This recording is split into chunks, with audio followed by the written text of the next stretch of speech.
नमस्कार. गुंतवणूक कट्ट्यावर सगळ्यांचं स्वागत आहे. आजचा आपला विषय आहे म्युच्युअल फंड्स, दीर्घकालीन गुंतवणुकीचा एक उत्तम पर्याय. स्क्रीनवर माझा चेहरा घेऊन येतो. सगळ्यांचं स्वागत आहे आजच्या सेशनमध्ये, आजच्या लेक्चरमध्ये. आज आपण म्युच्युअल फंड या विषयावर बोलणार आहोत आणि म्युच्युअल फंडांची एबीसीडी म्हणजे अगदी म्युच्युअल फंडांचे प्रकार काय आहेत, इथपासून म्युच्युअल फंडमध्ये गुंतवणूक कशी करायची याचं अगदी स्टेप बाय स्टेप प्रशिक्षण तुम्हाला आजच्या आपल्या ह्या लेक्चरमधनं मिळणार आहे. फास्टन युअर सीट बेल्ट्स, कारण काय एकदम चांगला सेशन होणार आहे असं मला फिलिंग सुरुवातीलाच आलेलं आहे. सेशनला सुरुवात करूयात. स्क्रीन तुमच्या समोर घेऊन येतो. म्युच्युअल फंड्स, दीर्घकालीन गुंतवणुकीचा एक उत्तम पर्याय. सेशनला सुरुवात करतोय. आजच्या सेशनमध्ये काय काय असेल तर डिटेल्ड अशा पद्धतीचा आजचा सेशन आपण घेणार आहोत. पहिल्या टप्प्यामध्ये मी तुम्हाला म्युच्युअल फंड म्हणजे काय हे समजावून सांगेन. मग आपण म्युच्युअल फंडांचे प्रकार काय आहेत हे बघूयात. त्याच्यानंतर म्युच्युअल फंडमध्ये गुंतवणूक करण्याचे पण काही प्रकार असतात ते आपण बघूयात.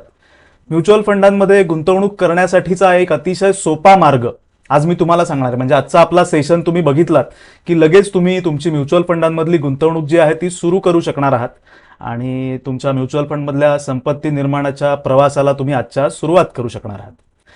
गुंतवणूक कशी करायची आणि काही तांत्रिक गोष्टी याबद्दलची चर्चा आपण आजच्या सेशनमध्ये करूयात आणि बघूयात कसा सेशन होतं. तर सुरुवात करूयात. तर सुरुवातीला म्युच्युअल फंड म्हणजे काय हे तुम्हाला सांगतो. शेअर मार्केटबद्दल तुम्हाला सगळ्यांना माहिती आहे. शेअर मार्केट म्हणजे काय असतं तर बाजारामध्ये वेगळ्या वेगळ्या ज्या सिक्युरिटीज असतात, म्हणजे मग त्याच्यामध्ये शेअर्स येतात किंवा इतर काही गुंतवणुकीचे पर्याय येतात. याच्यामध्ये आपण सर्वसामान्य व्यक्ती गुंतवणूक करू शकतो आणि आपली संपत्ती वाढवू शकतो. शेअरची किंमत जी असते ती वाढते. चांगला शेअर असेल तर त्याची किंमत वाढते. सोप्या भाषेत तुम्हाला समजेल असं सांगायचा प्रयत्न करतो. आता बरेचदा सर्वसामान्य रिटेल गुंतवणूकदार जो असतो त्याला शेअर मार्केटमधल्या तांत्रिक गोष्टी किंवा त्याच्यामधलं जे नॉलेज आहे, एक्सपर्टीज आहे ते प्रत्येकाकडे नसतं. मग अशा माणसांनी आपली गुंतवणूक कुठे करावी तर ह्याच्यासाठी अस्तित्वात आले आहेत म्युच्युअल फंड्स.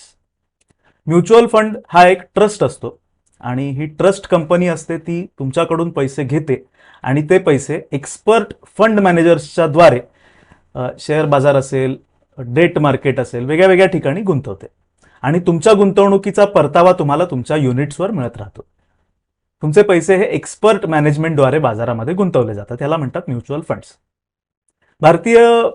भारतामध्ये एकूण मला वाटतं 44-45 म्युच्युअल फंड कंपन्या आहेत आणि ह्या सगळ्या कंपन्या अतिशय चांगल्या एम्फीद्वारे रेग्युलेट केलेल्या अशा आहेत आणि ह्या कंपन्या अतिशय चांगल्या पद्धतीने तुमचे पैसे जे आहेत ते गुंतवण्याचं काम करतात.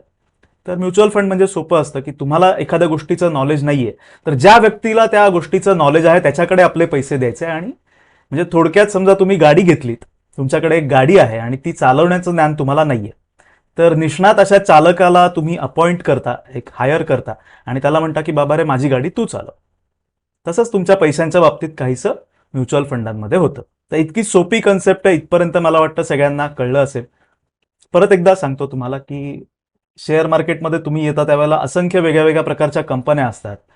आपण आपले पैसे नेमके कुठल्या शेअरमध्ये टाकावे, किती रिस्क घ्यावी, कुठल्या शेअरमध्ये किती रिस्क आहे हे आपल्याला जर का कळत नसेल, आपल्याला जर का balance sheet, profit and loss statements, कंपनीचा बिझनेस, कंपनीची मॅनेजमेंट या गोष्टी आपल्याला समजत नसतील तर ज्या व्यक्तीला समजतात तिच्याकडे आपले पैसे द्यायचे. अशी जी यंत्रणा आहे त्याला म्हणतात म्युच्युअल फंड्स. सुरुवात करूयात. म्युच्युअल फंडांचे प्रकार बघूयात.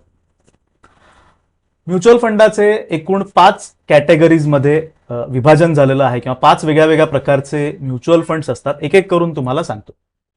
पहिला प्रकार आहे सगळ्यांचा लाडका, ते म्हणजे इक्विटी फंड्स. इक्विटी म्हणजे शेअर्स. म्हणजे अशा पद्धतीच्या ज्या म्युच्युअल फंडांच्या स्कीम्स असतात त्या स्कीम्सद्वारे इक्विटी शेअर्समध्ये गुंतवणूक जी आहे ती केली जाते. इक्विटी फंडांमध्ये पण काही सब प्रकार आहेत, तेही तुम्हाला सांगतो. 9 वेगळ्या वेगळ्या प्रकारचे इक्विटी फंड्स असतात. पहिला प्रकार आहे तो म्हणजे लार्ज कॅप फंड्स. म्हणजे ज्या कंपन्यांचं कॅपिटलायझेशन मोठं आहे, ज्या कंपन्या आकाराने मोठ्या आहेत, अशा कंपन्यांचे शेअर्स लार्ज कॅप स्कीम्समध्ये घेतले जातात. म्हणजे तुम्हाला समजा जास्त रिस्क घ्यायची नसेल तर बाजारामध्ये ज्या प्रतिष्ठित एस्टॅब्लिश्ड अशा कंपन्या आहेत त्याच्यामध्ये तुमचे पैसे गुंतवण्याची सोय या लार्ज कॅपच्या स्कीम्स तुम्हाला देतात. प्रत्येक म्युच्युअल फंड कंपनीकडे अशा पद्धतीच्या स्कीम्स असतात. ते आपण पुढे सविस्तर बघणार आहोत सेशनमध्ये. दुसरा प्रकार आहे इक्विटी फंडांमधला, तो म्हणजे लार्ज अँड मिड कॅप. म्हणजे शेअर बाजारात ज्या कंपन्या असतात त्यांच्या आकाराद्वारे एक वर्गीकरण केलेलं असतं. काही कंपन्या खूप मोठ्या असतात, जसं हिंदुस्तान लिव्हर, रिलायन्स, TCS, इन्फोसिस, विप्रो, या तुम्हाला माहिती असलेल्या कंपन्या. या सगळ्या काय आहेत तर लार्ज कॅप, मोठ्या कंपन्या, भल्या मोठ्या आकाराच्या कंपन्या आहेत. त्याच्यानंतर त्याच्यापेक्षा थोड्याशा कमी आकाराच्या काही कंपन्या असतात, त्यांना म्हणतात मिड कॅप. तर लार्ज अँड मिड कॅप ज्या स्कीम्स असतात त्यांच्याद्वारे लार्ज आणि मिड कॅप ह्या कंपन्यांच्या शेअर्समध्ये गुंतवणूक केली जाते. आता हे वर्गीकरण का केलं हे तुम्हाला सांगतो. सर्वात पहिल्यांदा गुंतवणुकीचं एक प्रिन्सिपल लक्षात घ्या. गुंतवणुकीचं प्रिन्सिपल आहे higher the risk higher the return. तुम्ही जेवढी जास्त रिस्क घेता तेवढेच जास्त तुम्हाला रिटर्न मिळण्याची शक्यता जी आहे ती डेव्हलप होत असते. लार्ज कॅप स्कीम्स ज्या असतात त्याच्यामध्ये ज्या प्रतिष्ठित किंवा एस्टॅब्लिश्ड असं ज्याला म्हणता येईल अशा कंपन्यांमध्ये तुमची गुंतवणूक होत असल्यामुळे रिस्कचं प्रमाण जे आहे ते तुलनेने कमी असतं. कारण त्या ऑलरेडी प्रतिष्ठित कंपन्या आहेत, ऑलरेडी त्यांचा कारभार जो आहे तो देशभर जगभर पसरलेला आहे. त्यामुळे त्या शेअर्सच्या व्हॅल्यूज ज्या असतात त्या स्टेबल असतात. त्यातल्या त्यात शेअर मार्केट तसं बाय डिफॉल्ट स्टेबल म्हणता येणार नाही, पण त्यातल्या त्यात कमी रिस्क ज्याच्यामध्ये आहे अशा स्कीम्स म्हणजे लार्ज कॅप. तुम्हाला थोडीशी रिस्क वाढवायची असेल तर तुम्हाला काय करायला लागेल, छोट्या साईजच्या ज्या कंपन्या आहेत ज्यांना वाढण्यासाठी अजून स्कोप आहे, ज्याला मिड कॅप म्हणतो, तर त्या कंपन्या तुम्हाला जर का घ्यायच्या असतील, म्हणजे थोडीशी जास्त रिस्क जर का तुम्हाला घ्यायची असेल तर तुमच्यासाठी लार्ज अँड मिड कॅप प्रकारचे म्युच्युअल फंड्स असतात. तिसरा प्रकार आहे म्हणजे फक्त मिड कॅप. या प्रकारच्या ज्या स्कीम्स असतात यांच्याद्वारे फक्त मिड कॅप कंपन्यांमध्ये गुंतवणूक जी आहे ती केली जाते. त्यामुळे तुमची रिस्क अजून थोडीशी वाढते आणि रिटर्नची शक्यता पण अजून थोडीशी वाढते. पुढचा प्रकार आहे तो म्हणजे स्मॉल कॅप. एखादी कंपनी ज्या वेळेला सुरुवात करते, अंकुर ज्या वेळेला फुटतो त्यावेळेला ती कंपनी छोटी असते. मग ही कंपनी कितीही मोठ्या प्रमाणात वाढू शकते किंवा त्याच्यामध्ये नुकसान सुद्धा होऊ शकतं. म्हणजे प्रचंड मोठी रिस्क आणि प्रचंड मोठी रिटर्नची शक्यता अशा पद्धतीच्या ज्या कंपन्या असतात त्यांना म्हणतात स्मॉल कॅप. आणि स्मॉल कॅप कंपन्यांमध्ये गुंतवणूक करणारे जे म्युच्युअल फंड्स असतात त्यांना स्मॉल कॅप स्कीम्स म्हणतात. तर अशा कॅटेगरीज आपल्याला रेडीमेड मिळतात. म्हणजे म्युच्युअल फंडांची जी यंत्रणा तयार झालेली आहे किंवा जी तयार केलेली आहे ती अतिशय विचारपूर्वक अशी तयार केलेली आहे. एम्फी त्याचं रेग्युलेशन करते, association of mutual funds in India, amphi अशी ती संस्था आहे आणि ती सगळ्या म्युच्युअल फंडांवर नियंत्रण ठेवते. आणि त्यांनी दिलेल्या गाईडलाईन्सवरनं अशा पद्धतीचं स्ट्रक्चर म्युच्युअल फंडांचं तयार झालेलं आहे. स्मॉल कॅप स्कीम्स असतात, पटपट जाऊयात. मल्टी कॅप म्हणजे तुम्हाला जर का वेगळ्या वेगळ्या काही लार्ज पाहिजेत, काही मिड कॅप पाहिजेत, काही स्मॉल कॅप पाहिजेत, काही मायक्रो कॅप म्हणजे त्याच्यापेक्षाही कमी छोट्या कंपन्या तुम्हाला पाहिजेत, तर तुमच्यासाठी मल्टी कॅप नावाच्या स्कीम्स असतात. त्याच्यामध्ये तुम्ही गुंतवणूक करू शकता. ह्याच्यामध्ये रिस्क परत तुमची मॉडरेट पद्धतीची रिस्क जी आहे ती तुम्ही घेत असतात. पुढे असतात त्या म्हणजे फ्लेक्सी कॅप. फ्लेक्सी कॅप म्हणजे ह्याच्यामध्ये फंड मॅनेजर ठरवतो की सध्याची बाजाराची परिस्थिती काय आहे. जर फंड मॅनेजरला असं वाटलं की आता स्मॉल कॅपमध्ये खूप पडलेलं आहे त्यामुळे स्मॉल कॅप शेअर्स जास्त घ्यावेत, मिड कॅप कमी घ्यावेत आणि लार्ज कॅप खूप कमी घ्यावेत, तर तो निर्णय फंड मॅनेजर घेऊ शकतो. किंवा समजा फंड मॅनेजरला असं लक्षात आलं की मार्केट आता प्रचंड वाढलेलं आहे, आत्ता जास्त रिस्क घेण्याची योग्य वेळ नाहीये, तर तो लार्ज कॅप मधली इन्व्हेस्टमेंट त्याची वाढवतो आणि बाकीचे जे जास्त रिस्की पर्याय आहेत त्याच्यामध्ये कमी इन्व्हेस्टमेंट करतो. तर अशा पद्धतीच्या ज्या स्कीम्स आहेत त्यांना म्हणतात फ्लेक्सी कॅप. पुढचा प्रकार आहे तो म्हणजे डिव्हिडंड यील्ड. ह्या ज्या स्कीम्स असतात त्याच्यामध्ये जे शेअर्स रेग्युलरली डिव्हिडंड देतात ते शेअर्स शोधले जातात आणि त्याच्यामध्ये गुंतवणूक केली जाते. म्हणजे ऍज अ कॉमन इन्व्हेस्टर तुम्हाला माहिती नसतं कुठली कंपनी डिव्हिडंड देऊ शकते किंवा कुठल्या कंपनीची डिव्हिडंड हिस्ट्री चांगली आहे.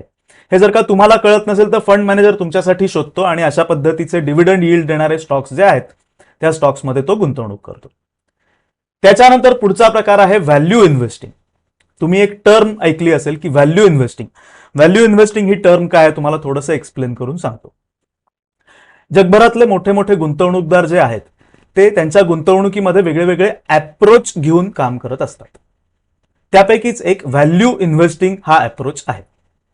व्हॅल्यू इन्व्हेस्टिंग म्हणजे काय थोडक्यात सांगायचं झालं तर 100 रुपयाची वस्तू ज्या वेळेला 80 रुपयाला मिळते त्यावेळेला त्याच्यामध्ये गुंतवणूक करणे. मार्केटमध्ये शेअर्सच्या किमती वर खाली होत असतात. मार्केट विचित्र पद्धतीने चालतं. त्यामुळे काही वेळेला चांगले चांगले शेअर पण अतिशय कचरा भावामध्ये मार्केटमध्ये उपलब्ध असतात. तर चांगला शेअर त्याच्या खऱ्या किमतीपेक्षा स्वस्तात जेव्हा मिळत असेल तेव्हा तो शोधणे आणि त्याच्यामध्ये गुंतवणूक करणे हे काम व्हॅल्यू फंडचा फंड मॅनेजर जो आहे तो तुमच्यासाठी करत असतो. अतिशय इंटरेस्टिंग असं स्ट्रक्चर आहे म्युच्युअल फंडचं. आय होप तुम्हाला पण आवडत असेल. तर व्हॅल्यू इन्व्हेस्टिंग जर का तुम्हाला करायचं असेल आणि तुम्हाला त्यातलं नॉलेज नसेल तर तुमच्यासाठी फंड मॅनेजर आहेत. फंड मॅनेजर तुमच्यासाठी ते काम जे आहे ते करत असतात. गुंतवणुकीमधला अजून एक अप्रोच आहे, त्याला म्हणतात contrarian approach, contra approach. Warren Buffett यांचं नाव आपण सगळ्यांनी ऐकलेलं आहे. त्यांची जी कंपनी आहे बर्कशायर हॅथवे, ती कंपनी अशा पद्धतीचा अप्रोच घेऊन बरेचदा काम करते. कॉन्ट्रॅरियन अप्रोच म्हणजे काय? मार्केट जसं चाललं असेल त्याच्या विपरीत आपण वागायचं. म्हणजे वॉरेन बफेंचं वाक्य आहे बघा की काय, वेन अदर्स आर ग्रीडी बी फिअरफुल.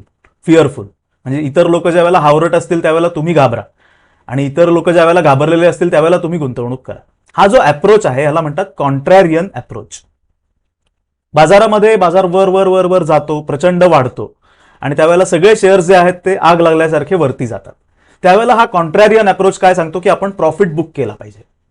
आणि उलट ज्यावेळेला मार्केट जोरात खाली पडत असेल आणि सगळे लोक घाबरून शेअर्स विकत असतील, मग चांगले असतील वाईट असतील, त्याच्यामध्ये हा अप्रोच असं सांगतो की मार्केट ज्यावेळेला घाबरलेलं आहे, मार्केट ज्यावेळेला पॅनिक आहे त्यावेळेला आपण शेअर्स घेतले पाहिजे.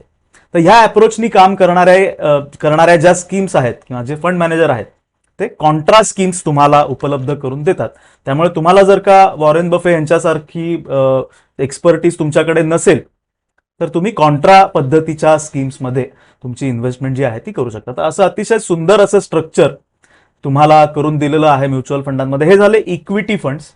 याच्यानंतर म्युच्युअल फंडांचा अजून एक दुसरा एक प्रकार आहे, त्याला म्हणतात डेट फंड्स किंवा कर्जामध्ये इन्व्हेस्टमेंट करणारे फंड्स. आता हा डेट हा प्रकार काय आहे हे तुम्हाला सांगतो. आता आपण आधीच्या टप्प्यामध्ये इक्विटी फंड्स म्हणजे काय हे पाहिलं. इक्विटी फंड्स कशामध्ये गुंतवणूक करतात तर ते इक्विटी शेअर्समध्ये गुंतवणूक करतात. तसंच बाजारामध्ये दुसरं एक प्रॉडक्ट अस्तित्वात आहे, त्याला म्हणतात डेट मार्केट किंवा डेट स्कीम्स. आता डेट म्हणजे काय? डेट याचा अर्थ आहे कर्ज. समजा आपण एक तुम्हाला बाजाराच्या बाहेरचं उदाहरण देतो, मग तुम्हाला लक्षात येईल. समजा तुम्ही आणि मी आपल्यामध्ये एक कर्जाचा व्यवहार झाला. मी समजा तुम्हाला कर्ज दिलं, 100 रुपयाचं कर्ज तुम्ही माझ्याकडनं घेतलं, बरोबर आहे. म्हणजे कर्जाचा व्यवहार आपल्यामध्ये झाला, मी तुम्हाला पैसे दिले. त्याच्या बदल्यात तुम्ही मला काय दिलं तर तुम्ही मला एक पेपर लिहून दिला की नीरज बोरगावकर यांच्याकडनं मला 100 रुपये मिळालेले आहेत. हा एक बॉन्ड तुम्ही मला लिहून दिला, हे माझी पावती आहे, मी तुम्हाला कर्ज दिलं याची पावती मला मिळाली तुमच्याकडनं. आता आपलं कर्ज जे आहे ते समजा 10 वर्षाचं आहे. म्हणजे हे जे 100 रुपये आहेत ते तुम्ही मला 10 वर्षांनी परत करणार आहात. लक्षात येतंय मी काय सांगतोय ते? मी तुम्हाला कर्ज दिलं, तुम्ही मला 10 वर्षांनी ते कर्ज परत करणार आहात आणि 10 वर्षानंतर माझ्याकडचा पेपर मी तुम्हाला परत देईन. माझ्याकडे पावती आहे ना, ती मी तुम्हाला कर्ज दिलं याची पावती, एक पेपर मला तुम्ही दिलात.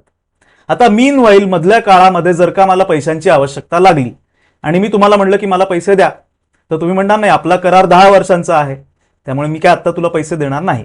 पण माझ्याकडे ती जी पावती आहे, तो जो बॉन्ड पेपर आहे, तो पेपर मी बाजारामध्ये विकू शकतो. इतर कुठल्या तरी व्यक्तीला तो पेपर मी विकू शकतो आणि ह्या पेपर्सचं जे ट्रेडिंग चालतं याला म्हणतात डेट मार्केट. आणि ह्या डेट मार्केटमध्ये इन्व्हेस्टमेंट करणाऱ्या काही म्युच्युअल फंडांच्या स्कीम्स आहेत.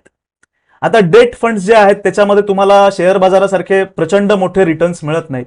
साधारणपणे 5%, 6%, 7%, 8% असे वार्षिक रिटर्न्स तुम्हाला याच्यामध्ये मिळतात. ह्याच्यामध्ये पण बराच मोठा विषय आहे हा, पण आपल्या गुंतवणूकदारांच्या दृष्टीने हा इतकासा अट्रॅक्टिव्ह किंवा ज्याला आकर्षित होऊ असा विषय नाहीये, कारण काय डेट मार्केटमध्ये शक्यतो मोठे इन्व्हेस्टर पैसे इन्व्हेस्ट करतात.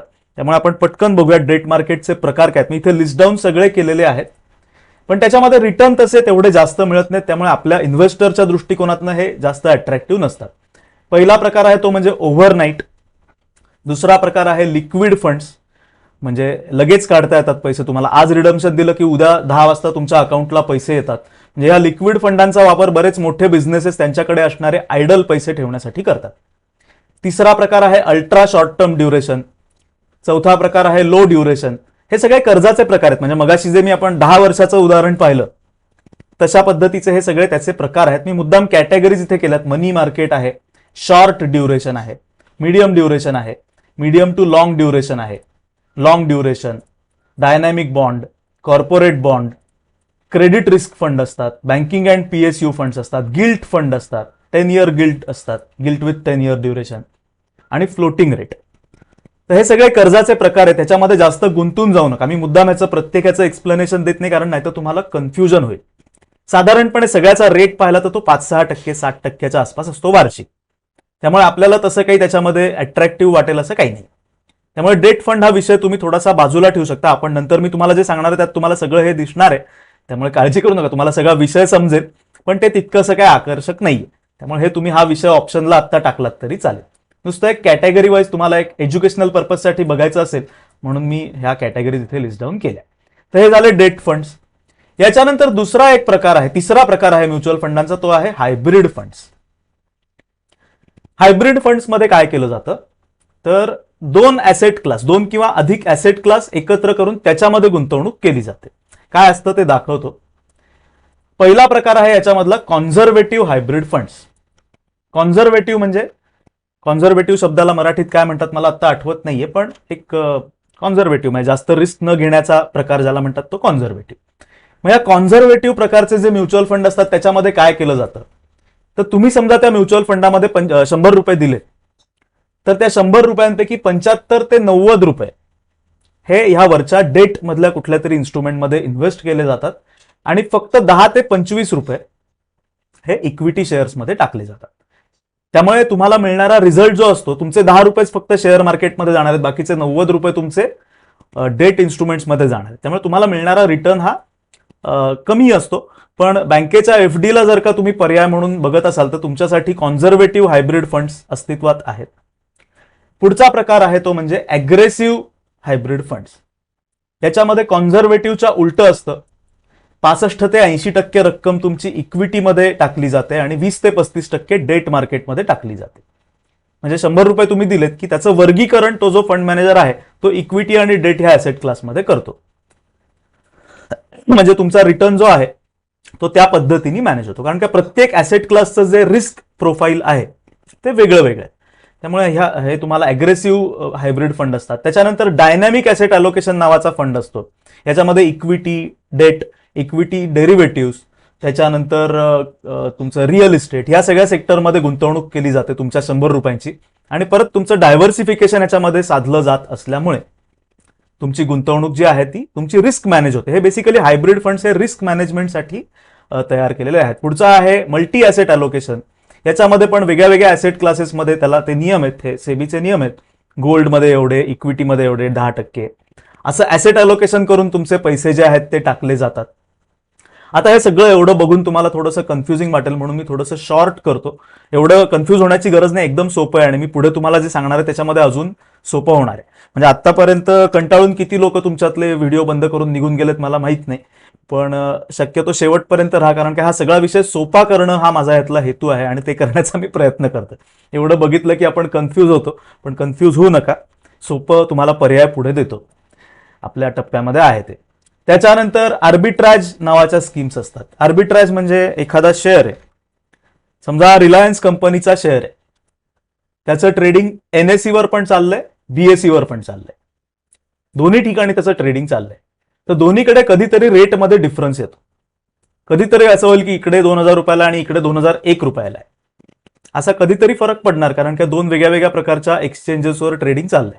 म्हणजे दुसरं तुम्हाला परत रिअल लाईफचं उदाहरण देतो की समजा तुम्ही भाजी घ्यायला गेला, आमच्या पुण्यामध्ये वेगळ्या वेगळ्या भाजीच्या मंड्या आहेत. एक महात्मा फुले भाजी मंडई आहे, एक मार्केट यार्ड आहे, आणि तिकडे समजा कांद्याचं ट्रेडिंग चाललंय. कधी कधी असं होईल ना की कांद्याचा रेट ह्या मंडईत वेगळा आणि ह्या मंडईत वेगळा, इकडे 10 रुपये इकडे 15 रुपये असा रेट कधीतरी होऊ शकतो.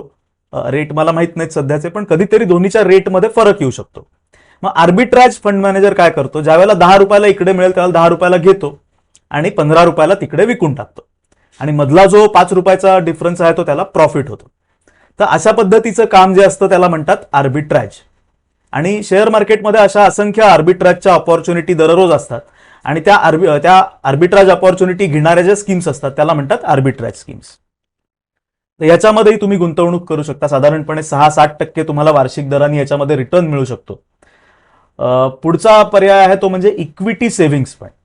म्हणजे याच्यात पण ऍसेट अलोकेशन केलं जातं की आर्बिट्राजमध्ये काही कॉम्पोनंट डेटमध्ये आणि काही कॉम्पोनंट इक्विटीमध्ये, अशा पद्धतीचं ऍसेट अलोकेशन करणाऱ्या ह्या स्कीम्स आहेत.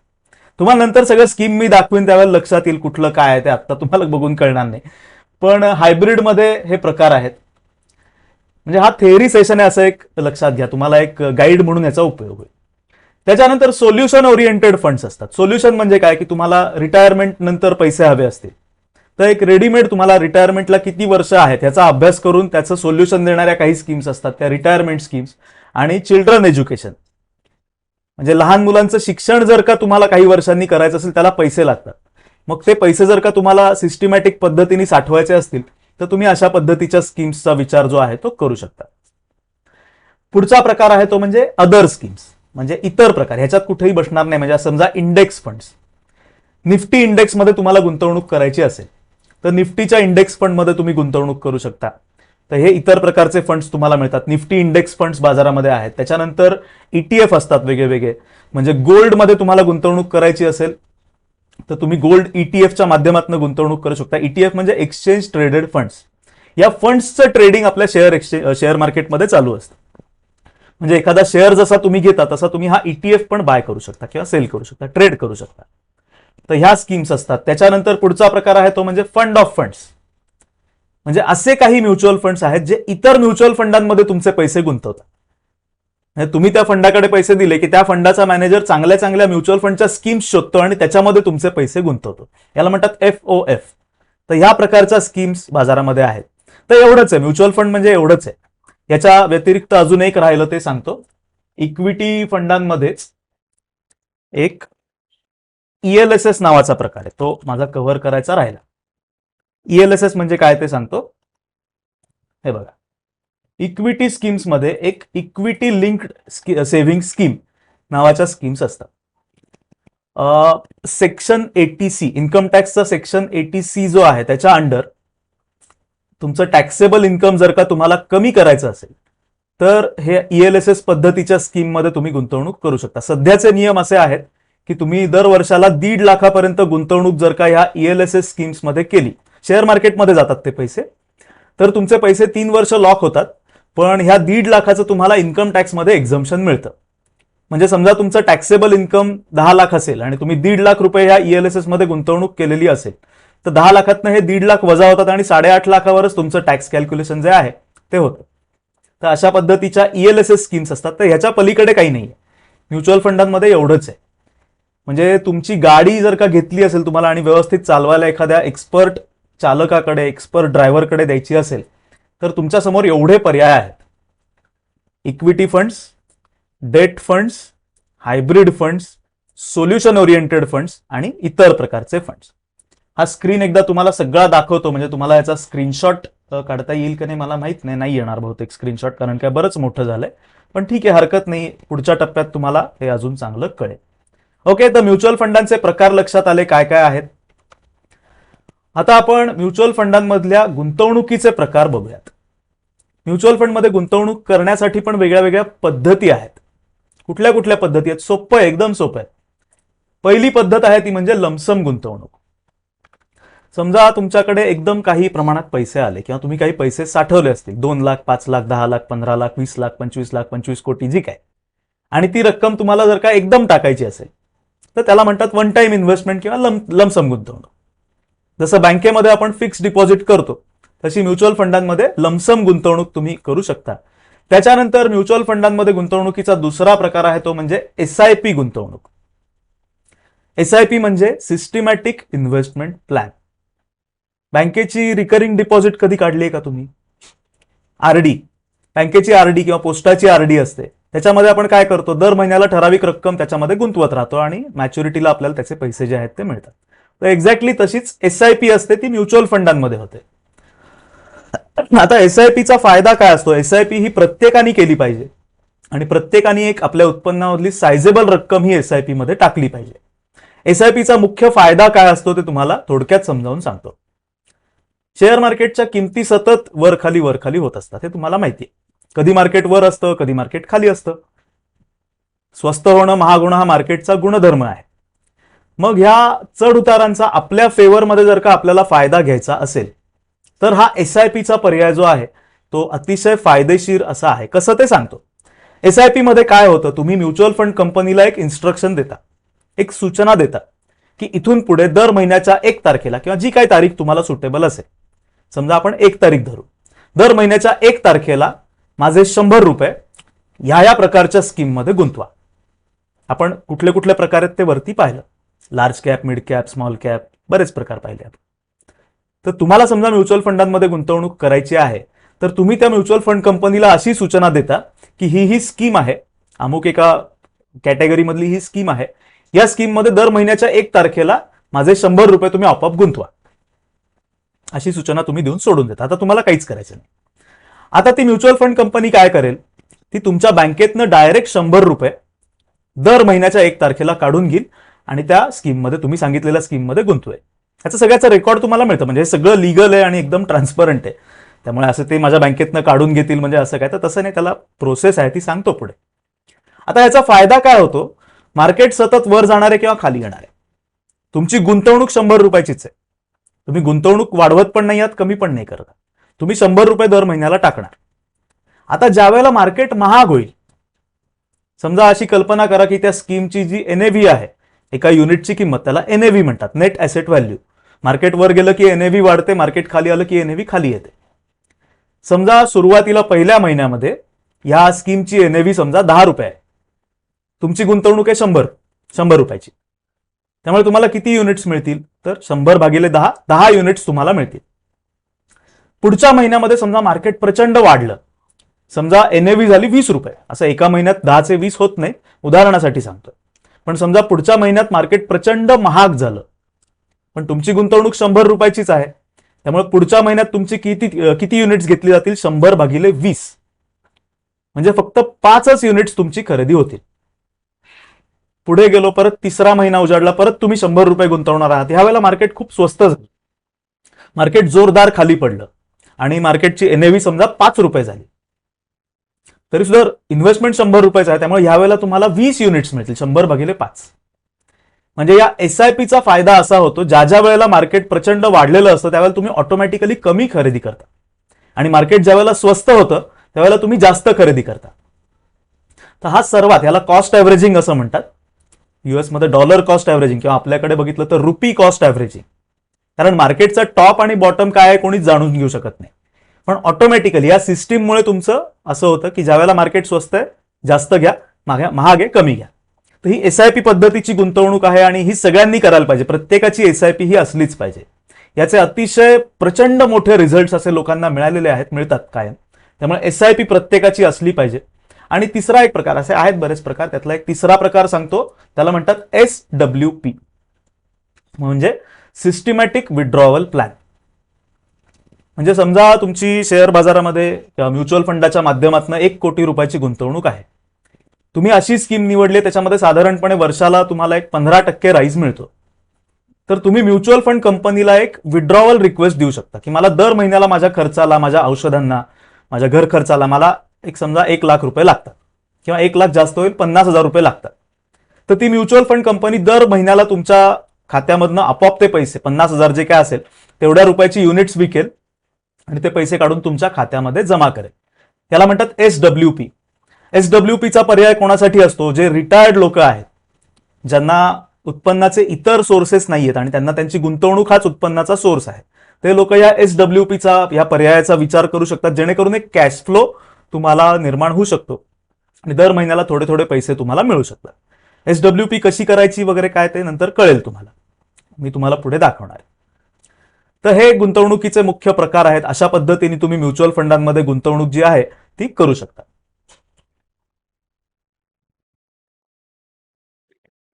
ओके, एकदा बघा, तुमच्याकडे जेव्हा भरपूर पैसे येतात कुठनं तरी, त्यावेळेला तुम्ही, आणि मार्केट समजा खाली असेल, तेव्हा तुम्ही लमसम गुंतवणूक करू शकता. दर महिन्याला तुम्हाला SIP ची गुंतवणूक करायची, आणि तुम्ही जर का सिनियर सिटीजन असाल, जर का तुम्हाला दर महिन्याला थोडेसे कॅश फ्लो याच्यामधनं पाहिजे असतील, तर तुम्ही SWPचा विचार जो आहे तो करू शकता. पुढे जाऊयात, पुढच्या टप्प्यावर जाऊयात.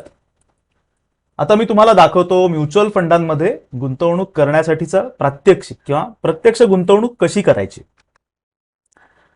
तुम्ही बघाल तर आजकाल ऑनलाईन मार्केट झालेलं आहे, त्यामुळे तुम्हाला म्युच्युअल फंडांमध्ये गुंतवणूक करण्यासाठी प्रचंड मोठे प्लॅटफॉर्म्स किंवा अशा सगळ्या गोष्टी उपलब्ध आहेत. पण ही जी इन्फॉर्मेशन आपल्याला मिळते ती अशा गोळीबंद फॉर्मॅटमध्ये इन्फॉर्मेशन कुठे मिळत नाही. पीसेस ऑफ इन्फॉर्मेशन आपल्याला इंटरनेटवर मिळतात. म्हणजे थोडं इकडे वाचलं, थोडं ह्यांनी सांगितलं, थोडं मित्रांनी सांगितलं, थोडं CNBC वर पाहिलं, अशी इन्फॉर्मेशन आपल्याला मिळते आणि त्यामुळे आपली गुंतवणूक जी आहे ती अशी एका डायरेक्शननी होत नाही आणि फोकसनी करण्याचा विषय असल्यामुळे तुम्हाला असा काहीतरी एक सिंगल प्लॅटफॉर्म पाहिजे जिथे तुम्ही तुमची गुंतवणूक सगळ्या प्रकारची करू शकाल, सगळ्या स्कीम्स बघू शकाल आणि तुमचा निर्णय घेऊ शकाल. तर अशा पद्धतीची एक सोय गुंतवणूक कट्ट्याच्या वतीने तुमच्यासाठी करण्यात आलेली आहे आणि त्या सोयीचं नाव आहे इन्व्हेस्टर प्लॅटफॉर्म. इन्व्हेस्टर प्लॅटफॉर्म आता हा एक ऑनलाईन गुंतवणूक करण्यासाठीचा प्लॅटफॉर्म आहे, फ्री प्लॅटफॉर्म आहे. याचे काही कुठले चार्जेस तुम्हाला भरायला लागत नाहीत, मेंटेनन्स चार्जेस. आणि या प्लॅटफॉर्मच्या माध्यमातून तुम्ही म्युच्युअल फंडांमध्ये गुंतवणूक करू शकता आणि सगळी ती मॉनिटर करू शकता. प्लॅटफॉर्म कसा आहे ते दाखवतो. एक लिंक बघा, इथे एक लिंक लिहितो, investor.गुंतवणूक.com. ही लिंक बघा, लिंक तुमच्याकडे नोट करून घ्या, investor.गुंतवणूक.com. आपलं अँड्रॉइडवर ॲप पण आहे आणि डायरेक्ट तुम्ही वेबसाईटवर पण जाऊन तुमची गुंतवणूक जी आहे ती करू शकता. आता हा प्लॅटफॉर्म गुंतवणूक कट्ट्याच्या वतीने आम्ही तुमच्यासाठी डेव्हलप केलेला आहे. तो कसा दिसतो ते तुम्हाला दाखवतो. तुम्ही ही जी लिंक आहे ही आपण इथून कॉपी करूयात आणि इथे क्रोम ब्राउझरमध्ये आपण ही लिंक जी आहे ती टाकूया की अशा पद्धतीचा एक प्लॅटफॉर्म तुमच्या समोर ओपन होईल. हा फुलप्रूफ म्युच्युअल फंडच्या गुंतवणुकीसाठी तयार केलेला प्लॅटफॉर्म आहे. इथे एक एक करून वाचलत की तुम्हाला लक्षात येईल. आपल्या मुख्य वेबसाईटची लिंक आहे, गुंतवणूक कट्ट्याची मुख्य वेबसाईट, त्याची इथे एक लिंक दिली आहे. सपोर्टचा ईमेल आयडी इथे दिलेला आहे, तुम्ही आमचा सपोर्ट मिळवू शकता. इथे ह्या ईमेलवर आम्हाला ईमेल केली की आम्ही पुढच्या 24 तासात तुम्हाला याचं उत्तर देतो. अँड्रॉइड ॲप तुम्ही इथूनच डाउनलोड करू शकता. आपलं सपोर्ट सेंटर पण इथे आहे. त्याच्यानंतर इथे प्लॅटफॉर्म कसा वापरावा ह्याच्या सूचना दिलेल्या आहेत. प्लॅटफॉर्मचे फीचर्स काय आहेत, तर पूर्णतः ऑनलाईन प्रोसेस आहे. म्हणजे तुम्ही जगाच्या पाठीवर कुठेही बसलेले असाल तरी सुद्धा पूर्णपणे online, without a single paper तुम्ही म्युच्युअल फंडांमध्ये गुंतवणूक करू शकता. तुमची केलेली गुंतवणूक 24 तासात कधीही तुम्ही मॉनिटर करू शकता, 24/7. टेक्नॉलॉजी जर का बघितली तर बँकेच्या स्टँडर्डची सिक्युरिटी या प्लॅटफॉर्मला आम्ही दिलेली आहे. मेंटेनन्स चार्जेस 0, फ्रीमध्ये कोणीही ह्याच्यामध्ये रजिस्टर होऊ शकतो. ॲसेट अलोकेशन तुम्ही ह्याच्यामधनं करू शकता आणि व्यवहार करण्यासाठी अतिशय सोपं असं डिझाईन ह्या प्लॅटफॉर्मचं आम्ही तयार केलेलं आहे. इथे काही कॅल्क्युलेटर्स तुम्हाला दिलेत. आमचं ज्या ज्या कंपन्यांबरोबर सगळ्याच कंपन्यांबरोबर आमचं टायअप आहे त्यांचे इथे लोगो दिलेले आहेत. मोतीलाल ओसवाल असेल, पराग पारेख, PPFS असेल, principal mutual fund, SBI, Sundaram, Tata, UTI, या सगळ्या कंपन्यांचे तुम्हाला लोगो दिसतील. HDFC, ICICI, हे सगळे फंड्स आमचे पार्टनर आहेत या प्लॅटफॉर्मचे. BNP परिबास, कॅनरा रोबॅको, DSP, सगळी नावं तुम्हाला ज्या फंड जी कंपनी पाहिजे त्या सगळ्या कंपन्या इथे आपण त्यांच्याशी पार्टनरशिप केली. त्याच्यानंतर संपर्कासाठीचे डिटेल्स तुम्हाला इथे दिलेले आहेत. आमचा ऑफिसचा पत्ता आहे, हे म्युच्युअल फंडांचं ऑफिस आहे स्पेसिफिकली.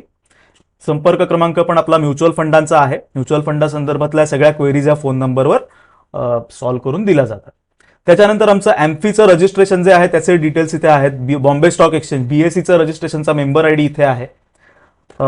तांत्रिक जे सुरक्षिततेचं सर्टिफिकेट असतं ते इथे दिलेलं आहे. तर असं एक फ्रंट पेज आहे. प्लॅटफॉर्म एक एक करून दाखवतो पटकन तुम्हाला. इथे तुम्हाला लॉग इन आहे, पहिले रजिस्टर करायला लागेल. एक फ्री रजिस्ट्रेशन, इथे तुम्हाला रजिस्ट्रेशनचं बटन दिसेल. आत्ता नाही दिसत आहे कारण की आत्ता माझं लॉग्ड इन आहे ऑलरेडी.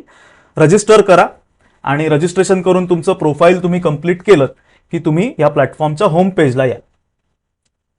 अशा पद्धतीचं या प्लॅटफॉर्मचं होम पेज आहे आणि डिझाईन एक एक करून तुम्हाला दाखवतो. आपल्या प्लॅनमध्ये कसं शेड्यूल केलं एकदा बघतो.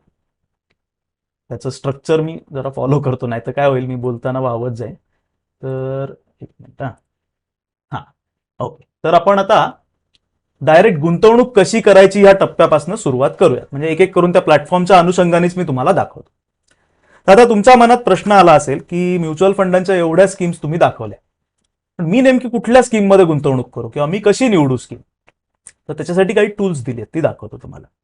तुम्ही आपल्या इन्व्हेस्टर प्लॅटफॉर्मवर रजिस्टर केलं, फ्री रजिस्ट्रेशन केलं की तुमचं एक असं अकाउंट क्रिएट होईल. अशा पद्धतीचा डॅशबोर्ड तुम्हाला दिसायला लागेल. तुमचं केवायसी पहिले तुम्हाला कंप्लीट करायला लागेल. केवायसी म्हणजे नो युअर कस्टमर. आम्ही एमफी रजिस्टर्ड असल्यामुळे आम्हाला हे डिटेल्स घेऊन ते सबमिट करायला लागतात. त्यामुळे केवायसी एक करायला लागेल. त्याची तुम्हाला प्रोसेस या प्लॅटफॉर्मवर सुरुवातीलाच दिसेल. तुमचं नाव टाकायचं, पॅन नंबर टाकायचा.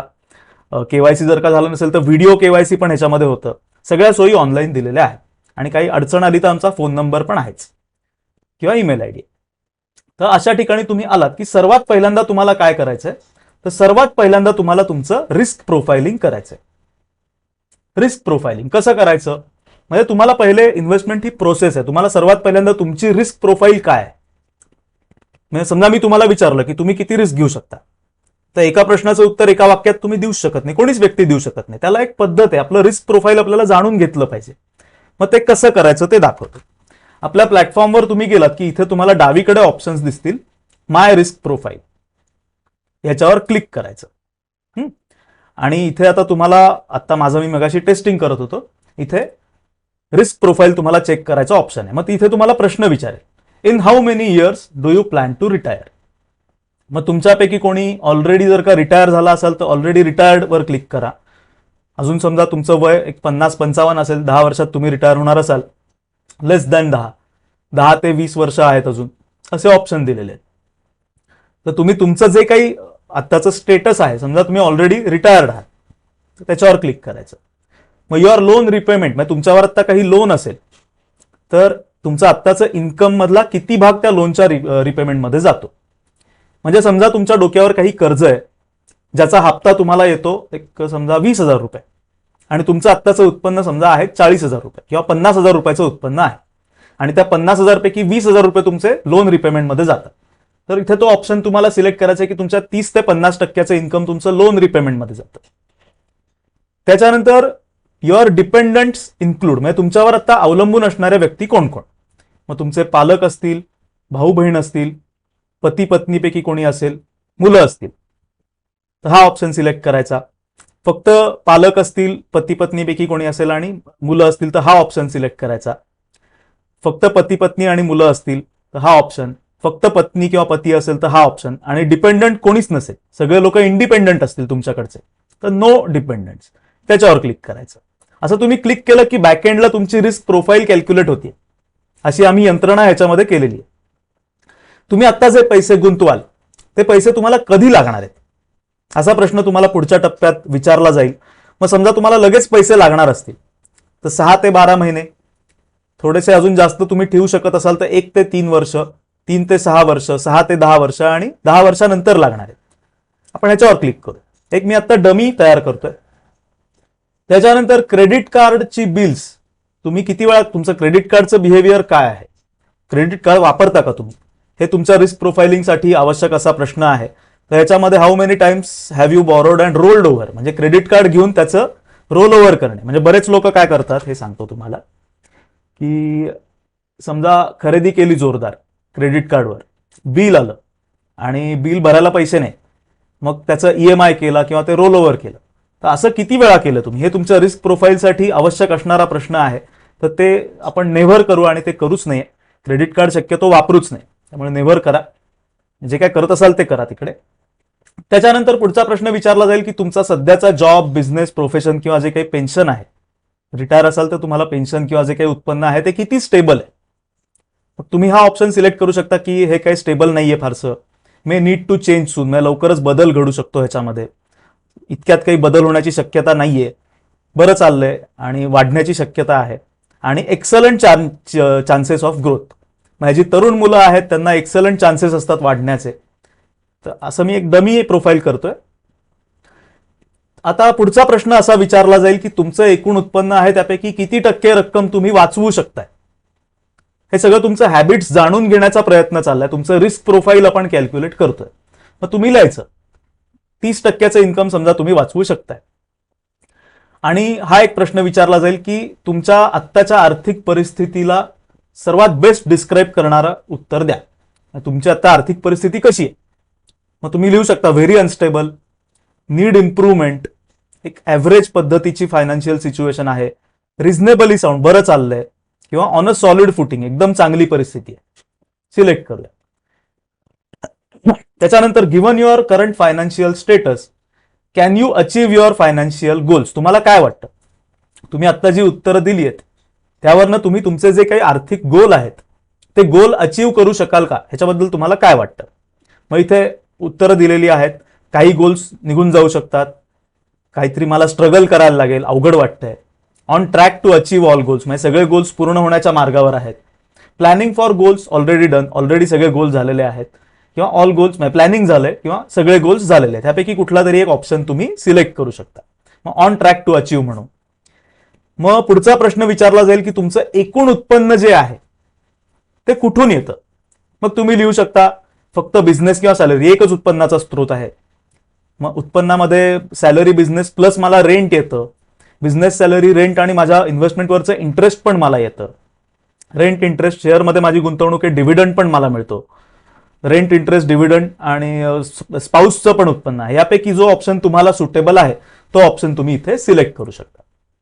मग इथे तुम्हाला शेवटी तो उत्तर काढून देईल की तुमचं रिस्क प्रोफाईल जे आहे ते हाय आहे. You can take high risk. आता आपण जी डमी उत्तरं दिली त्याच्यावरनं त्यांनी हाय रिस्क आहे असं एक कॅल्क्युलेशन करून दिलं. म्हणजे तुम्ही हाय रिस्कचे गुंतवणूक जी आहे ती करू शकाल, असं त्यांनी एक प्रोफाईल तुम्हाला कॅल्क्युलेट करून दिलं. ओके, तर आता आपण पुढच्या टप्प्यात जाऊयात. रिस्क प्रोफाइलिंग सगळ्यांना करायचंय, म्हणजे तुम्हाला कळेल की तुम्ही रिस्कच्या कुठल्या टप्प्यात आहात. तुमची रिस्क हाय असू शकते, मॉडरेट रिस्क असू शकते किंवा लो रिस्क असू शकते. मग समजा तुमची हाय रिस्क प्रोफाईल असेल तर तुम्ही कशा पद्धतीची गुंतवणूक केली पाहिजे, तर तुम्ही प्रामुख्याने लार्ज कॅप, मिड कॅप आणि स्मॉल कॅप या पद्धतीच्या स्कीम्स ज्या आहेत त्या निवडल्या पाहिजे. कारण तुम्ही हाय रिस्क घेऊ शकता, त्यामुळे लार्ज कॅपमध्ये कमी पैसे टाकले तरी चालेल, मिड कॅप, स्मॉल कॅपमध्ये गुंतवणूक तुम्ही वाढवू शकता. पण या 3 प्रकारच्या फंड्सचा जो मिक्स आहे तो तुम्ही तुमच्याकडे करू शकता. लार्ज, मिड आणि स्मॉल, ज्या आपण वरती स्कीम्स पाहिल्या त्या आपल्या प्लॅटफॉर्ममध्ये पण तुम्हाला अतिशय चांगल्या फॉर्मॅटमध्ये बघता येतात, दाखवतो तुम्हाला.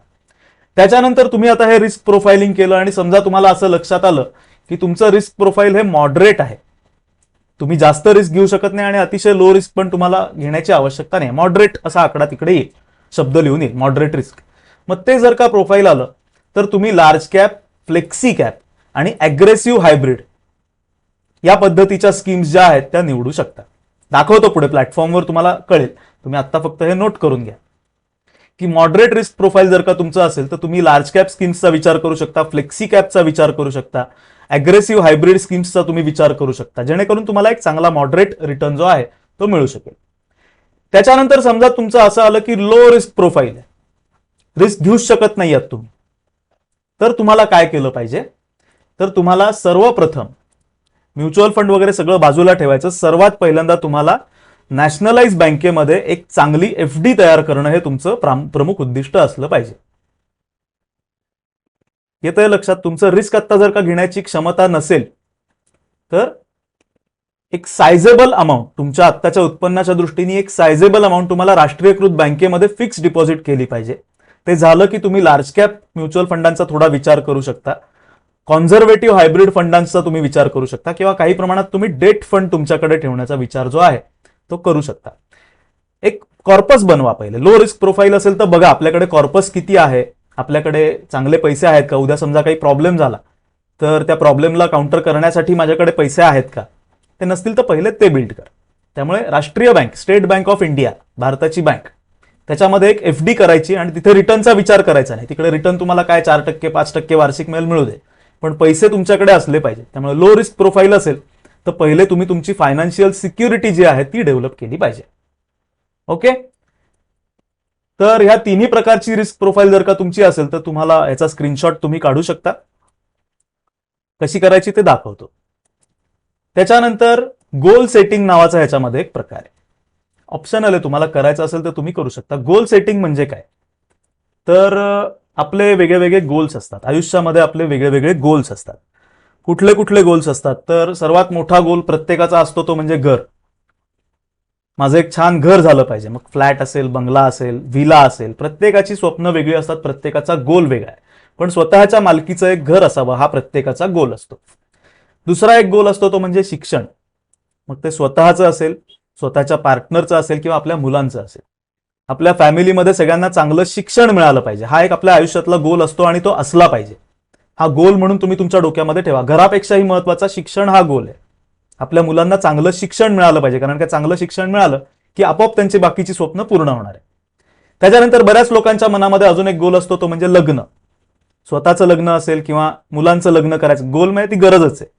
आपल्या भारतामध्ये लग्न करायला खर्च येतो, तर हा एक गोल आहे. एक चांगली गाडी असावी, हा प्रत्येकाचा गोल असतो. त्यामुळे हे आपले गोल आपण सेट केले की मग ते पूर्ण होणार आहे. त्यामुळे आपल्याला गोल पहिले सेट करायला लागतील. स्वप्नपूर्ती, आपल्यापैकी बऱ्याच लोकांच्या मनामध्ये काही स्वप्न असतील की मला ते विमानातनं उडी मारायची पॅराशूट लावून, स्काय डायव्हिंग म्हणतात त्याला, किंवा मला अमुक पॅरिसला जायचंय, किंवा ताजमहाल बघायचा आहे, किंवा अजून असे गोल बरेच असतात. मला चहाचे मळे बघायचे आसाममध्ये जाऊन, दुबईला जायचंय सोनं घ्यायला, किंवा अमेरिकेत जायचंय, असे वेगळे वेगळे गोल्स, चंद्रावर जायचंय, हाही गोल असू शकतो.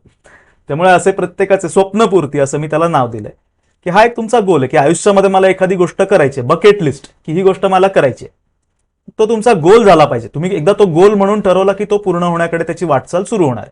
त्यामुळे स्वप्नपूर्ती असं आपण ह्याला म्हणूयात. किंवा चांगले कपडे घ्यायचे आहेत मला खूप चांगली शेरवानी आवडली, मला ती घ्यायला आत्ता पैसे नाहीयेत, मी छोट्या प्रमाणावर सांगतो, ती मला घ्यायची, हा माझा गोल आहे. तो मी डोक्यात सेट केला की आपोआप तो पूर्ण होतो. त्यामुळे स्वप्न काहीही असू शकतं तुमचं. आणि संपत्ती निर्माण, की मला आयुष्यात श्रीमंत व्हायचंय, मला माझे 1 कोटी 2 कोटी 5 कोटी 50 कोटी 100 कोटी 500 कोटी 1000 कोटी असा माझा संपत्तीचा गोल आहे. तर हे पहिले गोल्स तुमचे तुम्ही डिफाईन केले पाहिजे. त्याचीही सोय आपल्या इन्व्हेस्टर प्लॅटफॉर्ममध्ये दिलेली आहे, दाखवतो. इन्व्हेस्टर प्लॅटफॉर्मवर तुम्ही आलात की तुम्हाला इथे माय गोल्स असा ऑप्शन दिसेल, त्याच्यावर तुम्हाला क्लिक करायचंय आणि इथे तुम्ही सेट अ गोल करू शकता. मग इथे वेगळे वेगळे ऑप्शन्स दिलेले आहेत तुम्हाला. वेल्थ क्रिएशन, संपत्ती निर्माण, फंडिंग फॉर स्टार्टअप, म्हणजे समजा तुम्हाला स्टार्टअप काढायचा असेल तुमचा काही काळाने, तर त्यासाठी किती पैसे जमवायचे असतील, असे वेगळे वेगळे गोल्स दिलेत, तुम्ही याच्यामध्ये एक्सप्लोअर करू शकता. आपण वेल्थ क्रिएशनवर क्लिक करूयात. माझा गोल आहे समजा वेल्थ क्रिएशन, त्याला नाव द्यायचं. फुलफिलमेंट पिरियड त्याचा किती आहे, 10 वर्ष. समजा मला 1 कोटी रुपयाची संपत्ती तयार करायची आहे, 1 कोटी टाकलं. महागाई किती दराने वाढणार आहे, समजा 5% दराने महागाई वाढणार आहे. आणि तुम्हाला एक्सपेक्टेड रिटर्न, तुम्ही तुमची गुंतवणूक जर का केली तर त्याच्यावर तुम्हाला एक्सपेक्टेड रिटर्न समजा 15% मिळणार आहे. समजा हाय रिस्क घेऊन तुम्ही काम करता आणि 15%चा तुम्हाला CAGR मिळणार आहे. आणि इथे कॅल्क्युलेटचं बटन तुम्ही दाबलं की तुम्हाला इथे कळेल, हे मी इथे काय टाकलं, हा हे 10 लाख झालं, ओके 100, हा कॅल्क्युलेट. तर तुम्हाला आत्ताच्या महागाईच्या हिशोबाने तुम्हाला 1,63,00,000 रुपये जमवायला लागतील. म्हणजे आत्ताचे 1 कोटी म्हणजे 10 वर्षानंतरचे 1,63,00,000. आणि हे पैसे जमवण्यासाठी तुम्हाला दर महिन्याला 58,246 रुपयाची गुंतवणूक जी आहे ती करायला लागेल. समजा तुमचा फुलफिलमेंट पिरियड म्हणजे अजून 20 वर्षांनी तुम्हाला 1 कोटीची संपत्ती निर्माण करायची असेल तर ही रक्कम इथे कमी होईल, 17,490 रुपये तुम्हाला दर महिन्याला गुंतवायचे. तर असं तुमच्या गोलचं एक व्हिज्युअलायझेशन काढून तुम्हाला इथे दिलं जाईल आणि तुम्ही तुमचे गोल्स ह्याच्यामध्ये प्लॅन करू शकाल. मग यापैकी कुठलाही गोल तुम्ही इथे डिफाईन करू शकता आणि त्याप्रमाणे तुमची गुंतवणूक जी आहे ती प्लॅन करू शकता. तर अशी सोय आपल्या इन्व्हेस्टर प्लॅटफॉर्ममध्ये तुम्हाला मिळेल. त्यामुळे आता लगेच रजिस्टर करा आणि त्याच्यावरची सगळी फीचर्स जी आहेत त्या प्लॅटफॉर्मवरची, ती फीचर्स तुम्ही एक्सप्लोअर करायला सुरुवात करा. इन्व्हेस्टर प्लॅटफॉर्मची लिंक परत एकदा बघा, investor.guntawणूक.com. सो हे झालं. आता पुढे जाऊयात, तांत्रिक गोष्टी काही बघूयात. तांत्रिक गोष्टींमध्ये सर्वात पहिल्यांदा इन्व्हेस्टर प्लॅटफॉर्मवर ज्या वेळेला तुम्ही तुमचं अकाउंट क्रिएट कराल त्यावेळेला तुमचं KYC तुम्हाला पूर्ण करायला लागेल. तुम्ही साइन अप केलं की आपोआप तुम्हाला एक एक स्टेपमध्ये तो सांगत जाईल. तुमचं नाव टाका, पॅन नंबर टाका आणि पुढे जा.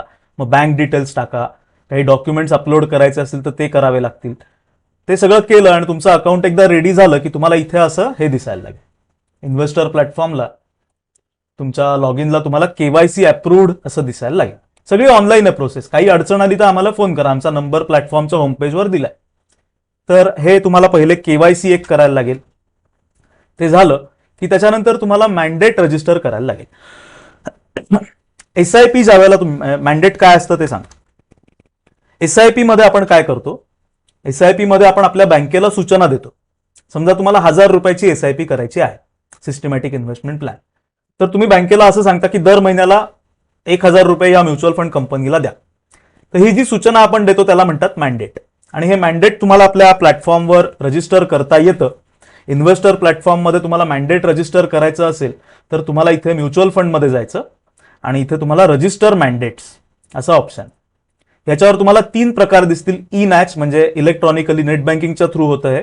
तुमचं जर का बँकेचं नेट बँकिंग असेल तर तुम्ही ई नॅच मॅन्डेट सिलेक्ट करा.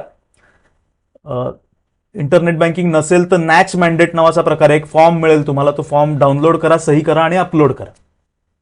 किंवा तिसरा प्रकार आहे तो म्हणजे आयसिप. हे 3 प्रकारची मॅन्डेट तुम्ही करू शकता. ई नॅच वापरा, नॅच वापरा किंवा आयसिप वापरा. आयसिप म्हणजे जसं आपण बँकेमध्ये बिलर ऍड करतो त्या 3 पद्धतींनी तुम्ही मॅन्डेट जे आहे ते रजिस्टर करू शकता. ह्याच्यात करून बघा प्रोसेस. काही अडचण आली तर आम्हाला फोन करा, आमची टीम तुम्हाला मदत करेल. हे मॅन्डेट तुमचं रजिस्टर झालं की तुम्ही SIP जी आहे ती करू शकता. तिसरा एक भाग याच्यामध्ये आहे की तुमची ऑलरेडी जर का कुठे म्युच्युअल फंडांमध्ये गुंतवणूक असेल तर ती सुद्धा तुम्ही या प्लॅटफॉर्मवर अपलोड करू शकता, जेणेकरून तुमच्या सगळ्या गुंतवणुका एके ठिकाणी दिसतील तुम्हाला आणि टॅक्सेशन रिपोर्टसाठी तुम्हाला याचा फायदा होईल. म्हणजे बरेचदा बऱ्याच लोकांचं असं असतं की आपण बँकेमध्ये वगैरे आपलं अकाउंट असतं आणि तिकडे त्यांचे जे एम्प्लॉईज असतात बँकेचे ते आपल्याला त्यांचं टार्गेट पूर्ण करण्यासाठी काही स्कीम्स घ्यायला लावतात. तुम्हाला असा अनुभव कदाचित आला असेल की बँकेमधल्या आपल्या ओळखीचे जे क्लार्क आहेत किंवा जे आपलं काम बघणारे आहेत त्यांनी आपल्याला सांगितलं की अमुक म्युच्युअल फंड घ्या. तुम्ही तो म्युच्युअल फंड 10-15,000 25,000 घेता आणि विसरून जाता. तर ती सगळा पोर्टफोलिओ तुमचा 1 क्लिकमध्ये तुम्ही याच्यामध्ये अपलोड करू शकता आणि ते तुम्हाला दिसायला लागतात गुंतवणुका. पोर्टफोलिओ अपलोडची सोय ती कशी आहे दाखवतो. इन्व्हेस्टर प्लॅटफॉर्ममध्ये तुम्हाला इथे पोर्टफोलिओ अपलोड असा ऑप्शन आहे. नो मोअरला क्लिक करायचं. तुमचं एक कॅश म्हणजे कन्सॉलिडेटेड अकाउंट स्टेटमेंट तुम्हाला मागवायला लागेल आणि ते फेच करून तुम्ही इथे अपलोड करू शकता. सिंपल प्रोसेस आहे. इथे बघा, तुम्ही इथूनच ती फाईल अपलोड करू शकाल. म्हणजे तुमच्या सगळ्या गुंतवणुका इथे दिसायला लागतील. आता ह्याच्यामध्ये एक गोष्ट महत्वाची आहे की तुमच्या जर का डीमॅट फॉर्ममध्ये गुंतवणुका असतील, आधीची गुंतवणूक जर का डीमॅट मध्ये असेल, म्युच्युअल फंड डीमॅट मध्ये असेल तर ते इथे येणार नाही. नॉर्मल जे फिजिकल फॉर्ममध्ये म्युच्युअल फंड आहेत ते तुम्ही सगळे इकडे घेऊ शकता. तर हे झालं तांत्रिक स्पेसिफिकेशन मध्ये. टॅक्सेशनचे रिपोर्ट्स तुम्ही याच्यामध्ये काढू शकता. तुम्ही जर का इथे गेलात, म्युच्युअल फंड डॅशबोर्डला गेलात, आता माझं इथे हे डमी अकाउंट आहे, याच्यामध्ये तुम्हाला हे दिसेल. याच्यामध्ये आपण एक टॅक्सेशनचा रिपोर्ट कुठे काढायचा असतो, इथे तुम्हाला दिसेल रिपोर्ट्समध्ये. म्युच्युअल फंड डॅशबोर्डमध्ये रिपोर्ट्समध्ये जर का गेलात तर तुम्हाला इथे वेगळे capital gain report, transaction report, ELSS transaction report, complete portfolio statement, portfolio valuation report आणि होल्डिंग समरी या पद्धतीचे रिपोर्ट्स तुम्हाला काढून मिळतात आणि तुमच्या सगळ्या इन्व्हेस्टमेंटचे एकत्रित रिपोर्ट्स तुम्हाला याच्यामध्ये मिळतात. म्हणजे तुमचं काम एवढंच आहे, वर्षाच्या शेवटी फक्त तुम्हाला CA ला कॅपिटल गेनचं स्टेटमेंट दिलं, इथून रिपोर्ट काढून दिला की झालं. मग तुम्हाला बाकी काही टेन्शन घेण्याची आवश्यकता नाही. तर अशा पद्धतीचा सोपा असा हा इन्व्हेस्टर प्लॅटफॉर्म आहे.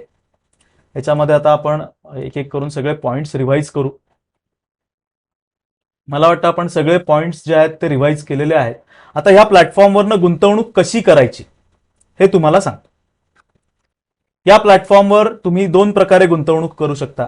एक तर तुम्ही तुमचा फंड सिलेक्ट करू शकता, म्हणजे तुमचं रिस्क प्रोफाईल तर तुम्ही काढलेलं आहेच, तर ते काढून तुम्ही तुमचे फंड पण सिलेक्ट करू शकता. इथे सिलेक्ट युअर ओन फंडला तुम्हाला जायचंय. इथे तुम्हाला म्युच्युअल फंडांच्या कॅटेगरीज दिसतील ज्या मी तुम्हाला एक्सप्लेन केल्या. समजा तुम्हाला इक्विटीमध्ये गुंतवणूक करायची तर इक्विटी सिलेक्ट करायचं. इक्विटी लार्ज कॅपमध्ये गुंतवणूक करायची तर ते सिलेक्ट करायचं. इन्व्हेस्टमेंट ऑप्शनमध्ये शक्यतो ग्रोथ ऑप्शन सिलेक्ट करा, डिव्हिडंड ऑप्शन सिलेक्ट करू नका. ग्रोथमध्ये सगळ्या गुंतवणुका करा. हा ग्रोथ जर का सिलेक्ट केला तर तुम्हाला इथे सगळ्या स्कीम्स येतील. त्या स्कीम्सचा परफॉर्मन्स दिसेल. गेल्या 5 वर्षामध्ये ही जी पर्टिक्युलर स्कीम आहे हिने 12% रिटर्न दिला आहे. दुसरी सुंदरमची आहे, तिने 11.27% रिटर्न दिला आहे. या सगळ्याचे गेल्या 5 वर्षाचे, गेल्या 3 वर्षाचे, गेल्या 1 वर्षाचे रिझल्ट तुम्हाला कळतील, किती त्यांनी परतावा दिलाय. त्याच्यानंतर AUM तुम्हाला त्यांचा किती आहे, म्हणजे किती रक्कम ते लोक मॅनेज करतात ते इथे कळेल. मिराई असेटचा आहे इथे. समजा तुम्हाला मिड कॅप हवा असेल तर इथे मिड कॅप सिलेक्ट करायचं. मिड कॅप सिलेक्ट केलं की लगेच इकडे फंड दिसायला लागतील. आता हे बघा, या मिड कॅपमध्ये हा जो फंड आहे यांनी 15% वार्षिक रिटर्न गेल्या 5 वर्षामध्ये दिलेला आहे. त्याच्यानंतर असं सगळ्या प्रत्येक फंडांचं तुम्हाला इथे डेटा दिसेल. याच्यावरनं तुम्ही निर्णय घेऊ शकाल. अर्थात म्युच्युअल फंडांमध्ये past performance is not an indication of future performance, म्हणजे आधी दिलेला रिटर्न परत कंटिन्यू होईल असं नाही. पण तुम्ही ह्याच्यातनं फंड्स जे आहेत ते सिलेक्ट तर करू शकताच. इथे डायरेक्ट तुम्ही कॅटेगरी टाकली, डेटमध्ये तुम्हाला पाहिजे असेल तर डेटमध्ये overnight, liquid, ultra short term असं टाकलं की त्या स्कीम्स तुम्हाला इथे दिसतील आणि ह्यातनं तुम्ही तुम्हाला हवे ते फंड्स तर सिलेक्ट करू शकालच. पण तुमचं काम अजून सोपं व्हावं म्हणून इथे तुम्हाला काही पॉप्युलर बास्केट्स असा ऑप्शन दिसेल. नाही, समजा तुम्हाला एफडी पेक्षा बेटर परतावा देणारे म्युच्युअल फंड हवे, तर इथे तुम्ही स्टार्टवर क्लिक केलं की ती बास्केट तुम्हाला दिसेल आणि डायरेक्ट तुम्हाला तिकडे फंड्स जे आहेत, पॉप्युलर फंड्स जे आहेत ते तुम्हाला दिसायला लागतील. 10 वर्षाच्या वेल्थ क्रिएशनसाठी जर का तुम्हाला हवे असतील फंड्स, तर इथे तुम्हाला बास्केट दिसेल आणि सगळी प्रोसेस ऑनलाईन आहे. म्हणजे समजा तुम्हाला 10 इयर वेल्थ क्रिएशन मध्ये हवं असेल तर इथे जायचं. इथे वन टाइम तुम्हाला मिनिमम 16,000ची इन्व्हेस्टमेंट करणं आवश्यक आहे ह्या बास्केटमध्ये. इथे तुम्ही जायचं. इथे गेलात की तुम्हाला इथे दिसेल, समजा तुम्हाला या फंडमध्ये एक रक्कम गुंतवायची आहे 50,000, तर 50,000 टाकायचं आणि इथे बायवर क्लिक करायचं. बायवर क्लिक केलं की डायरेक्ट तुम्हाला बाईंगचा फॉर्म दिसेल, ऑर्डर प्लेस झाली आणि इथे इथूनच तुम्हाला पेमेंट करण्याचा ऑप्शन आहे. मोड ऑफ पेमेंट्समध्ये नेट बँकिंग, एनईएफटी, यूपीआय किंवा मॅन्डेट. यातलं नेट बँकिंग तुम्ही सिलेक्ट केलं की तुम्हाला इथे तुमच्या बँका दिसायला लागतील, कुठल्या बँकेतनं पैसे भरायचे. मेक पेमेंट म्हणायचं. ऑनलाईन पेमेंट तुमचं झालं की पुढच्या आठवड्याभरात तुमचे फंड्स जे आहेत ते तुमच्या म्युच्युअल फंडाच्या डॅशबोर्डवर दिसायला लागतात. तर इतकी सोपी प्रोसेस आहे. एसआयपी पण तुम्ही याच्यामध्ये अशीच करू शकता. समजा आता तुम्हाला नॉर्मल एखाद्या फंडमध्ये आपण एसआयपी करू, इथे डायरेक्ट तुम्ही फंडाचं नाव पण टाकू शकता. समजा एचडीएफसी टॉप 100 फंड हा एक फंड आहे. याच्यामध्ये ग्रोथ ऑप्शनमध्ये आपण गेलो आणि बायला क्लिक केलं. समजा तुम्हाला याच्यामध्ये एक 5,000 रुपयाची एसआयपी करायची आहे, तर इथे इन्व्हेस्ट वन टाइम आणि सेटअप अ मंथली इन्व्हेस्टमेंट. त्याच्यात सेटअप अ मंथली इन्व्हेस्टमेंटला क्लिक करायचं. तुमचं मॅन्डेट तुम्ही इथून रजिस्टर केलेलं असेल ते मॅन्डेट इथे दिसेल तुम्हाला. त्याच्यानंतर किती इन्व्हेस्टमेंट करायची, समजा 5,000 रुपये. स्टार्ट डेट काय आहे तर ती डेट टाकायची. किती वर्षांसाठी करायची, शक्यतो 99 वर्ष वगैरे असं ठेवा. फर्स्ट ऑर्डर टुडे का नाही ते इथे लिहायचं आणि इन्व्हेस्ट म्हणायचं की तुमची एसआयपी डायरेक्ट इथून सुरू होईल.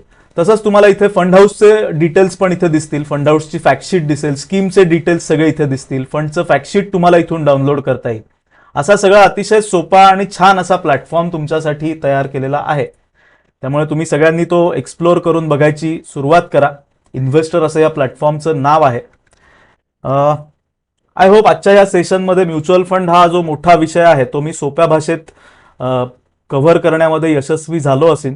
कुठलीही शंका आली तर इन्व्हेस्टर प्लॅटफॉर्मच्या इथे आमचे डिटेल्स आहेत. ईमेल आयडी आहे connect@guntawणूक.com. तिथे मला ईमेल करा. मी तुमच्या शंकेचं उत्तर जे आहे ते तुम्हाला देईन. आमचा फोन नंबर दिलाय म्युच्युअल फंडांसाठीचा, त्या फोन नंबरवर तुम्ही फोन करू शकता. तर एवढंच सांगतो. आणि म्युच्युअल फंड हा एक गुंतवणुकीचा अतिशय उत्तम असा मार्ग आहे. त्याच्यामधलं एसआयपी जे हत्यार आहे हे प्रत्येकाने वापरावं असं हत्यार आहे. कारण का एसआयपीचे रिझल्ट हे प्रचंड मिळतात. तुम्ही अभ्यास कराल तेव्हा तुम्हाला कळेल की एसआयपी खूप पॉवरफुल आहे आणि प्रत्येकाची एसआयपी ही असलीच पाहिजे. त्यामुळे सगळ्यांनी एसआयपीला, गुंतवणुकीला सुरुवात करा. एवढंच सांगतो. सगळ्यांना ऑल द बेस्ट देतो. सगळ्यांच्या आर्थिक समृद्धीची कामना करतो आणि आपला हा सेशन इथेच थांबवतो. पूर्ण वेळ बघितल्याबद्दल अनेक अनेक धन्यवाद. Thank you so much.